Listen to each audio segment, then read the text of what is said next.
Ray, Becky and Nash, chaos with Becky and Nash. We'll meet you there, Becky and Nash. Hands in the air, us on the floor, still making it fair. Welcome to our first session of ADHD Aunties. Today we are going to talk to you about having a diagnosis. Does it really make a difference? Something we get asked an awful lot. So what difference then does a diagnosis make? So yeah, let's start there. So for me, it gave validation that, for one, I'm not the only person in the world that's maybe experiencing this. I think that was really clear when I first started to think about ADHD, and I remember joining an ADHD forum and could see all these posts about RSD, and I was like, RSD, like what even is that? And in true RSD like fashion, had to Google it, because if I'd have asked other people what RSD meant, then they might have thought I was stupid or something. Yeah. And then to learn that actually it's that, you know, real fear and like just the thought that somebody might think badly of me, like the overwhelming anxiety that goes with that. And having a diagnosis has brought a language for me that I didn't have before. It's brought words, it's brought a way for me to communicate. Well, I've been with you at times where RSD's been like painful, like like after a certain. What do you mean, like what I've caused your RSD No. to be painful? Maybe. See the trigger there, like. No. Probably when you've been in spaces, had a conversation, and then like, you know, it's like an anxious response. It's kind of like you are, you know, you're second guessing, you kind of go down a rabbit hole of what different words mean, you know, what the tone was, you know. And there's massive, like, we now have that understanding that there's massive strengths in that. That's why we're massive, like, people,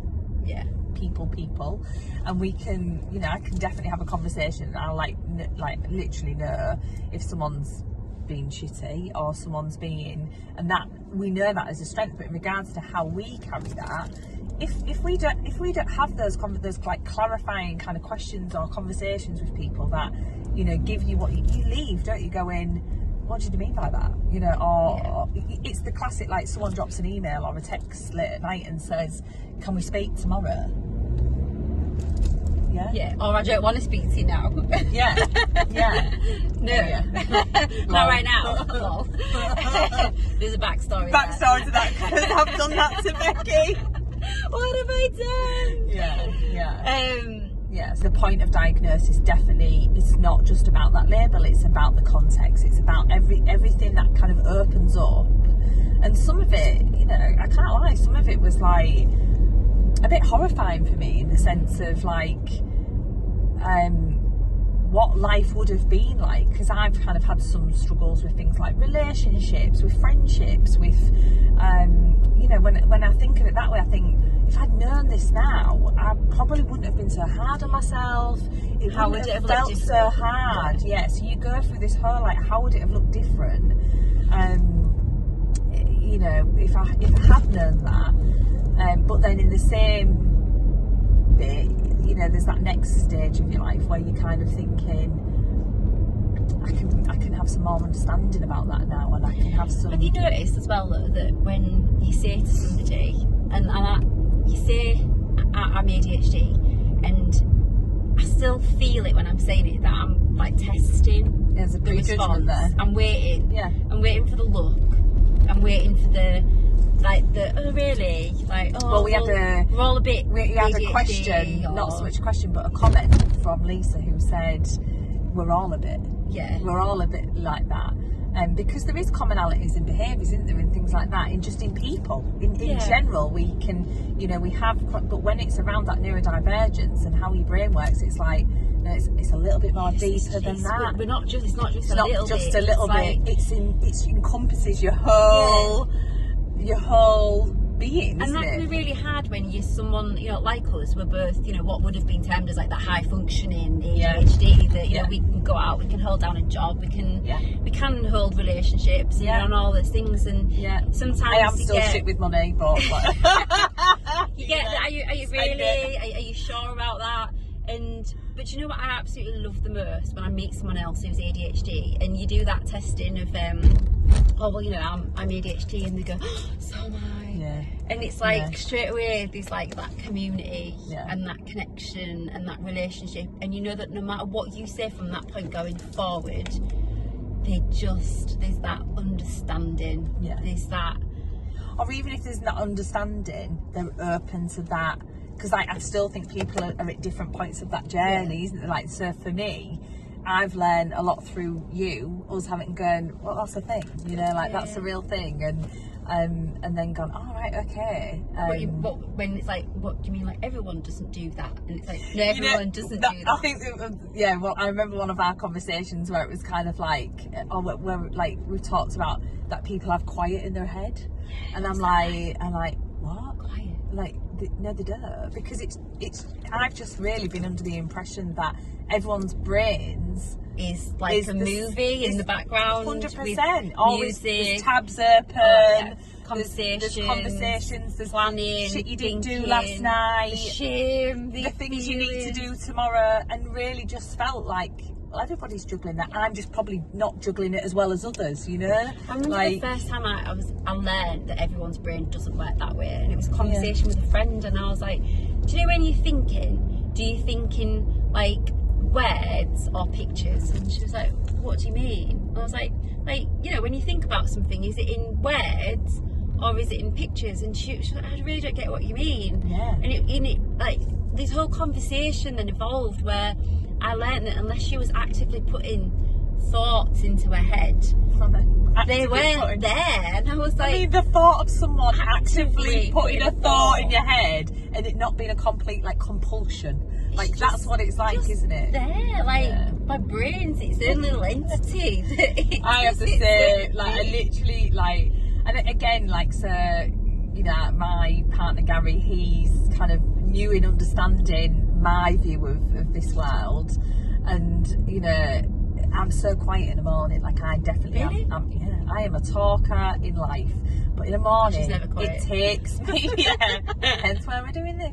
It takes me so long to kind of. I'm quiet in the morning. Like, it's calm in my house. It's, you know, the girls are the same. Like, don't speak and things like that. But I realise that that's my brain. Like, I'm so in my brain. Like, I'm so in my brains because I'm aware. Like, as I wake up. How many you got? It feels like several tiny brains. It feels like when I wake up, that's where I do most of that, like, cognitive thinking and planning and reflection. So that's really interesting because you sleep well, don't you? I so sleep well. See, I don't sleep, and most of my thinking, because it's quiet obviously on a night and everyone's in bed, my brain does so much thinking overnight. Like, to the point that there's times where I'll like have to, I'm still awake like 2-3 o'clock in the morning, and I have to open up my notebook and start and I've often unloading some of that because it's just, I have to get it out, because if I don't, it like it'll continue to plan whole projects, or like I'll have whole conversations to like prepare and plan. And this whole thing's been born at 2 a.m. in Becky's brain, you know, like that's the whole thing. Whereas I'm asleep. Literally. But we talk. This is the thing about neurodivergence being so different, and I often thought, oh, I can't be ADHD, I sleep.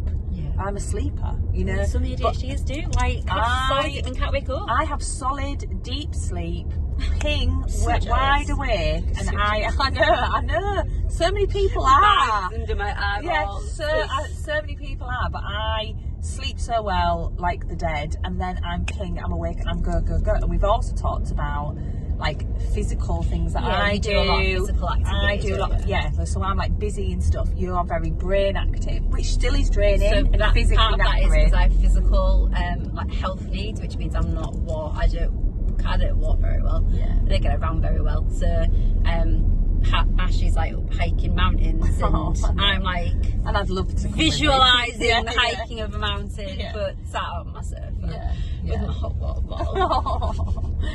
So again, like that different in health and life. is again that kind of changes the presentation. But then as I do well. my garden. Yeah. So like, Yeah. I know if I've had time in the garden, and although I'm not like hiking or anything like that, but I'm out there in the fresh air, and I am like doing. I'm involved in something that's more physical. Yeah. Do you see differences then? You go that way. So definitely, I'm more tired on those days. Yeah. But then I have to balance that with not coming in from doing like half an hour's gardening and then sleeping for 3 hours. Yeah. Because that just has the knock-on effect even more on not sleeping on the night time. So it's in regards to diagnosis, and again, comment a little bit more if you want us to talk a little bit more about what our journey has been to diagnosis, around things that might help you take that leap as well, because it is a leap of you can feel like a fraud, you can feel like you're making a mountain, that mountain out of a molehill. What if I go in for assessment and they say I'm not ADHD? Yeah. And then I will say that I don't think that it takes a while to go away. I remember going to an ADHD women's group, and I remember sitting in my car outside before I went in. I was like, what if I'm not ADHD enough? Yeah. What if I'm excluded from the group because I'm not ADHD enough? And some of that comes from like the labels that we've carried already, those negative views of yourself. And I would say that a lot of the things that came with my diagnosis also came with the realization of how it had also affected my self-esteem, my confidence, my identity, like who I was in this world, hence why it's taken me all this time to do anything like this. And yet, so I think... And even though now we're doing it, but we know that this is going to come at a cost, isn't it? Oh, like the cringe, it's past the cringing, isn't it? It's not, we're going to be cringing, we're going to be like, oh my god, our voice is out there, but the worry, the fear of what people going to think, how's it going to land, people going to who do they think they are? Who do they think they are? And that's definitely something we've both had, isn't it? Well, like too much. This podcast will be probably too long. Probably. We don't do things by halves. Nothing's ever short. I suppose it's a step in a direction, no matter what, for acceptance of ourselves, being neurodivergent and also taking steps forward, isn't it, into hoping that other people might resonate with somebody. You might be thinking or had conversations and seen a few TikToks that's made you think maybe I am, but you're also thinking maybe someone else has told you maybe they think you are, or maybe you're thinking I'm not enough to go for a diagnosis, and we're not. Or you're thinking I'm too old to go for a diagnosis, 100%. or it's not going to make a difference, There's or what's some the real point? barriers, because a diagnosis, also not only did it affect me, it also then came with how things have been for my family, how things have been for my friends, my relationships, my work.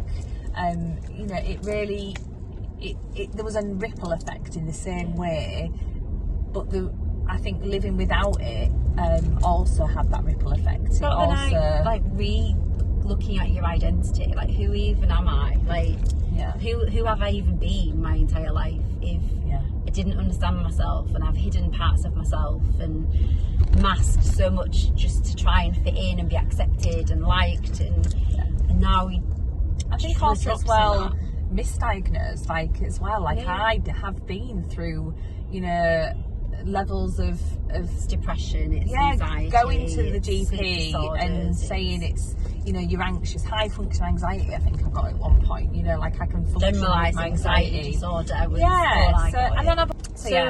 biggest difference the diagnosis has made for you? The biggest difference is that I'm gentler with myself. I was going to say the same thing. Yeah, I was going to say kinder to myself. I'm just kinder to myself.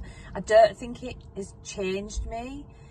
Well, actually, I think it's changed me in the way that I'll allow myself to be me. I'm prouder of me. I can be this too much person. I can be, the person that feels everything. We've just seen that today. Like, someone made a comment in there to me, like literally like about an hour ago, and about a bit about me being a bit too much. And a few years back, that would have just crushed me. Absolutely. I'd have gone home. I'd have thought about it. I'd have panicked, worried. Is that what they think? Whereas now it's like, Yeah. who I am. You earn yourself I a little earn bit who I am. more. A lot more. Yeah. An awful lot more. So I'm going to talk to them now. So I think if you want a little bit more around our journey diagnosis, or a journey that you're on, maybe, like, please reach out. You know, we want to support. We want to have that conversation. It could be the thing that you're looking for, the thing that they need. Ask questions. Ask questions. What's helped? What hasn't? Yeah, and we can talk about, there's so much more we can talk about in this space around medication. Let's talk about some of the specifics. Let's talk about what RSD is. Let's talk about the spoons. Can't wait to tell them about the spoons. Literally my life. Yeah, so like how many spoons we've all got, and let's work some of that out and give you some of the tools, because some of the, you know, as much as if you've listened to this today and had some reflections, some of the stuff we really want to do is also give some tools, isn't it? Absolutely. Some strategies, some ways to think about yourself in a different way. Well, I said this is about space for support, but I think for me, it really needs to be about that space for education. Yeah. And I don't mean that in a patronising way, because I'm aware how that could come across, but it's a diagnosis, assessment diagnosis. That's it. Off you go. Yeah, yeah. And in order to learn about it all, then I've had to do all of that myself. You know, I've had to spend hours and hours and hours Googling and reading and researching and just to learn about all that stuff. And there's some definite, like, tips of the trade, isn't there? Like, that really pull things into, like, we want to bring that manageable, here, a manageable, bring that here to you. like, make it manageable. It's not just about getting that diagnosis and going. And you might not want a diagnosis. You might still use so some of many these people tools. don't want a diagnosis, and that's absolutely fine. Yeah. You can go on a journey of understanding yourself and recognizing that, you know, you learn, process, maybe behave, respond a little bit differently to others, and that there's still tools that can help you do that. You don't need a diagnosis to be able to go on that journey. So wherever you are on your journey, whether you're at the start or at the, you know, like, you're years down the line, we hope that what we, you know, will bring can be helpful. And if you've got top tips to share, you've got life hacks to share, share them, because you know, we could definitely appreciate one or two of them. It could be actually helpful. We're on that for us. journey still ourselves. You know, we don't have it perfect Together. do we? What do we say? Chaotic but caring. Chaotic but caring. Chaotic but caring. Thanks for listening. Drop us a comment with any questions you want the ADHD aunties to answer next time.